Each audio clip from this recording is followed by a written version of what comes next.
time to sit down with us as we we're here just to talk about you and your project. Who I am, I'll introduce myself. I'm Nate Den, Senior Master Sergeant at Maxwell Gunner. I'm an instructor now, but I actually just PCS'd from PACAF A4. I was in the policy and equipment for material management up there. So I'm an LNO, as you can see on my shirt. One of the things that I do is talk to members in the field like you guys that have really cool ideas and just ask you about your journey, and that's what we're going to do. And I'll let my partner introduce himself to you guys as well. All right. Master Sergeant Todd Bosley, 31st Fighter Wing, Innovation Superintendent. Been at Aviano for 2 years. Prior to that, I was at Ramstein, maintenance background, specifically aircraft structural maintenance and corrosion control. So I know when this team came to me with this product, and again, we worked together, I was like, wow, what is this? So go ahead and do your intro, guys. All right. Hello, everyone. I'm Federico Olimpi. I work for the 31st Civil Engineer Squadron as a computer assistant. I've been working in that position for 6 years now. And actually, I joined this project from the very beginning due to my coding skills. So I'll say the one and only developer for this project as of now. Yeah. All right. I'm Staff Sergeant Isaac Quella. I work over at the 31st Civil Engineering Squadron. I'm an operations manager by trade. This is my second installation. I've been in the Air Force for just about 7 years now. Came from Ellsworth Air Force Base and got lucky enough to go straight to Aviano. I was one of the lead project developers along with Federico on this project. Found out he had some coding skills. I had a bright idea and we collaborated and we kind of made it happen and put it into fruition. Hey everybody, I'm Pedro Mendes. I'm a contracting officer by trade. I'm the co-coach for this team, and I'm here to help. Awesome. Well, thank you guys. Well, why don't you tell us what your product or project is? All right. So our project is Craft Scan Go. It's basically a mobile application along with a website that utilizes QR code scanning technology. And so we found an issue in the civil engineering enterprise with inventory management. It was dating back to just, pen and paper, really time consuming, a lot of errors when it came to inventory management. And so we came up with a solution to digitize all of that with the QR code scanning capability. So the way we have it set up in our warehouse in Aviano, Italy, is that we have QR codes for each individual item within our warehouse. And with our CE craftsmen, when they have their jobs ready to go, they need those parts. And so they enter our warehouse. And with the coding skills that Federico has, he developed this mobile application that utilizes the camera to scan those QR codes associated with those items. So, for example, if a plumber needs some parts to fix a toilet, pretty simple solution, right? They'll go into the warehouse with those cell phones. They'll scan all the parts that they need. And then once they're done, with the click of a button, they're off going to conduct their job and fix that toilet. And then with our website side of the portion of our project, all of that data that the craftsman enters within our mobile application then gets sent to a website that our warehouse managers can then operate and manage on that level. So all of that data then gets compiled and is digitally available for the years that it's been operationally used. So we have started this project back in June 2022. And since then, we have operationally used it at Aviano, Italy for about 2 years now. And we actually recently onboarded it to Spangdahlem Air Base just this past year, actually only about 2 to 3 months ago. And they're actually utilizing it at that installation right now as well, which is pretty beneficial for the project because now we not only have Aviano Italy utilizing the application, we now have a second installation that has access to that, and we're receiving quite positive feedback on their end as well. Do you have anything else to add? No, also on the website itself, we're tracking the purchase orders part. So the mat control buyers and mat control technician can like handle the process from the very beginning to the end of the acquiring process for the purchase orders. And the craftsman can track the status of the purchase order they requested without the need for them to call the mat control guys every couple of hours to check what the status is. So they have a generic overview. So from start to finish, all right, the order's been placed. This is the expected delivery date. The parts have arrived, so they can send someone to go pick up the parts. So just from start all the way to the completion point of the material acquisition process. Yeah, as a supply guy that has spent many years in a warehouse, anytime that I hear or see a project to where we can catch up to what is going on in the rest of the world as far as accounting, receiving, and moving, and just giving ourselves the tools to do stuff like that, like my heart just grows so big. So how about we start with identifying the problem that you thought you needed to solve? Like, I know in this package where you're at now, it sounds so easy to be like, well, we just thought we would QR code some things, and we did. Like, but we don't just end up here. So maybe break down some of your frustration points and some of those barriers you had to overcome to get where you are, to move something from one base to another. Like, that's a pretty big deal that you got those type of agreements in less than 2 years. Yeah. So to start off with the initial development of our product, right? We were brainstorming a few different solutions. So originally we had iPads or tablets in our warehouse, and we thought, okay, cool. The craftsmen, they can just CAC enable and enter the data on the spot. But that actually took longer because the more accounts that are loaded onto their tablets, the slower it gets. So we phased that out. That wasn't a good solution for us. Then we thought about adding a desktop solution to our warehouse right in the front so they can just log all the data and go. But then again, that's taking more time out of the craftsman's day. And so then we were thinking about, we actually have a FMO warehouse, furnishing management office at Aviano. And since they don't deal with the system of record that CE uses, which is Tririga, they have the capability of using just scan guns for all of their furnishing management, the washers, the dryers, the wardrobes, all of that. They can take accountability that way within their warehouse. Unfortunately, we weren't able to utilize that because the output of the data from the scan gun just wasn't applicable to the mission set that we have. And so really utilizing his development background, we were able to develop this specific website and application to gear towards the specific output of information that we needed. So then in turn, we can apply that to Tririga, which is the system of record that the civil engineering enterprise uses, which we can go down that route as well. We're trying to integrate our product into Tririga, but that could be another question in the future. And then second part of your question was, how did we get to Spangdahlem? Well, last year we were part of the Spark Tank finalist competition. And the way we kind of bridged that gap, we got put into the Joint Chief of Staff's portfolio that then kind of filtered down to Tesseract, and they kind of assisted us with bridging that gap. They reached out to A4, A4C specifically, and then the officers in those positions reached out to all the installations within USAFE. And Spangdahlem actually was one of the installations that were interested in onboarding the application. So we spent the next couple of months planning out the logistics, planning out, the training, PowerPoint presentations that we'll provide to them.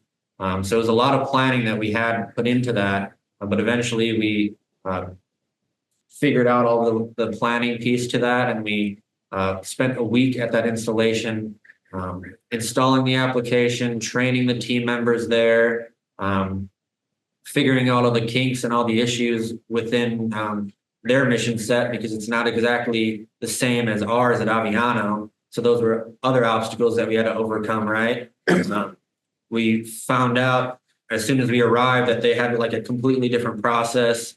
So as we were going throughout the week, we were training the members. And then once we got back to our hotel, we were trying to overcome some of these other obstacles, reprogram the application to kind of meet what they were looking for. So that way our product could apply to them as well. And that's another benefit of having, a developer right there with us. Did you have anything else to add? No, actually, probably taking into account our experience at Spangdahlem, probably we need to somehow standardize our product and make it available to all of the installations, because we tied this application to Aviano for now, but we need probably to expand it to other installations to standardize our product. Yeah, seeing the differences between where you're at in Aviano and Spangdahlem, and then knowing some of those variables now, what type of things can you anticipate as you try to push this out enterprise-wide? So we can definitely take the experience that we learned at Spangdahlem, and now we know ahead of time what questions to kind of ask other installations. Like, hey, how are your warehouse procedures prior to arriving? So that way we can kind of iron out some of those difficulties that we experienced right when we arrived. So definitely learning from that, and then growing, and additionally understanding different processes and procedures at other installations kind of helped us get a different perspective on our application and how we can apply that and standardize it. So that was a really good positive impact that we kind of learned from that TDY. But this could also help other installations standardize their processes, because it's not only us trying to adhere to their processes, but it's only them trying to actually standardize their processes.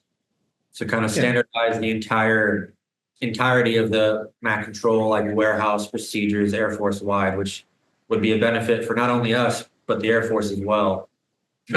Like for our career field, we could be at Aviano, Italy, the process is this way. But if we're helping standardize the process, you go to another installation, you do a refresher for a day, and then you're right, boots on the ground, ready to go. Yeah, I love hearing that. I mean, something you'll hear in like something that in material management itself is supply. Variation kills efficiency. And I realize, we always got to think to change to be better. But like you said, there's a lot of things that we could streamline across an enterprise the same, to where, hey, if you take an airman or an NCO and drop them in base X and they're supposed to fill this role, give them that quick refresh, but primarily that foundation stays the same. Yes, sir. So what type of data points then have you guys collected so far as your measurable metrics to show improvements with your product? So the data sets that we collected initially were, okay, we have the pen and paper method, the old method, right? So we would, have a stopwatch, for example, and kind of calculate how long it took them from when they entered the warehouse to when they exited and, went on to do their performance, their job.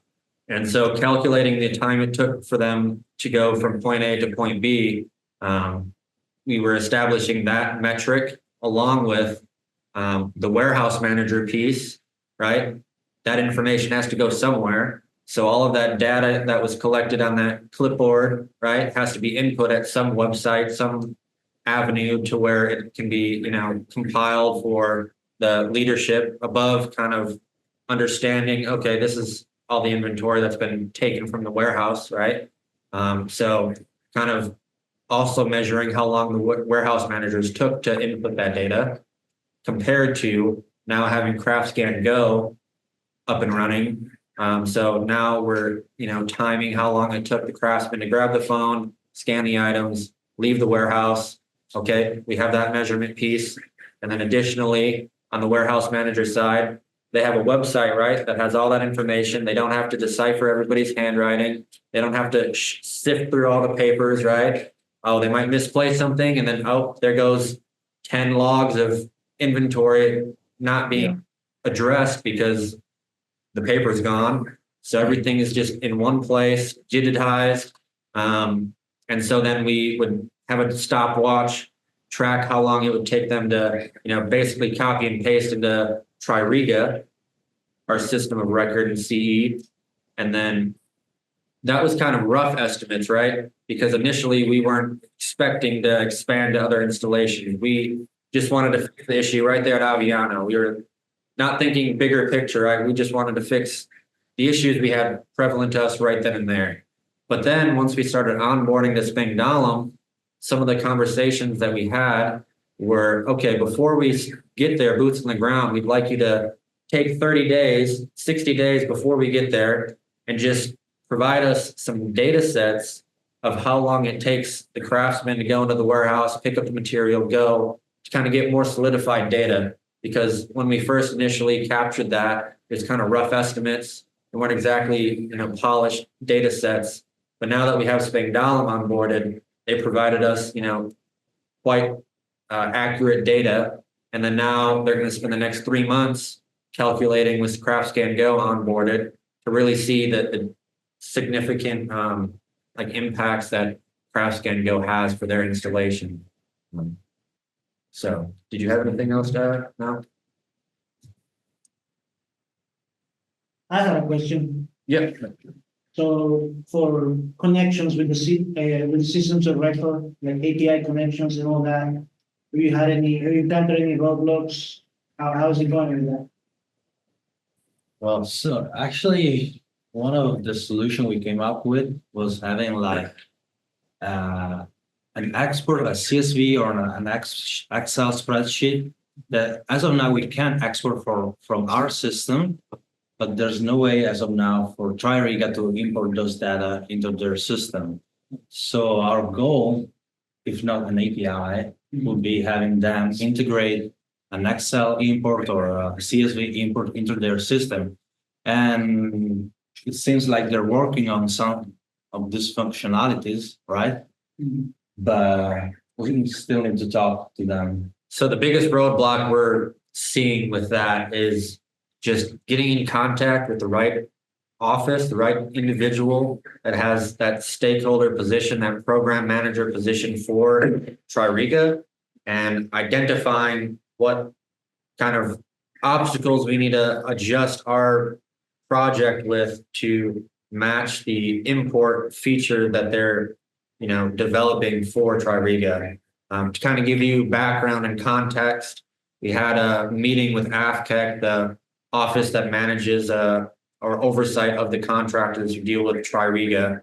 And basically we're in a development sprint to create this export feature of an Excel file that has basic information, like a template to where if, let's say, Tririga were to go offline, then they would have the capability to still operate as usual, input all of the information that they're receiving from, the craftsmen, the facility managers, and then at a later point when Tririga would go back online, they'd be able to just import that into Tririga, and all the data would then get automatically uploaded.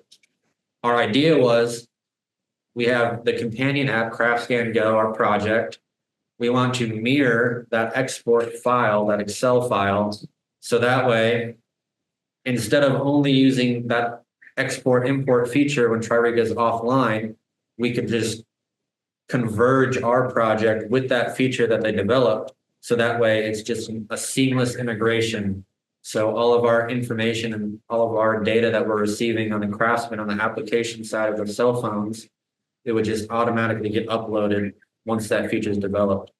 But like I said, the roadblock is kind of figuring out who that stakeholder is that we need to have those conversations with, so we can link up with the development team, figure out what that template is, so then we can kind of cross that barrier. Yeah. Sweet. Well, awesome, guys. Hey, last question then as we start to wrap this up. What's one thing you wish you would have known at the beginning of this project that you know now? Oh man. What's one thing I wish I would have known? I would say the extra hours that I've spent outside of my normal duties, dedicating to this project, right? I'm very committed to CraftScan Go, and especially with Sergeant Bosley's help, advocating for different competitions, different opportunities for the project.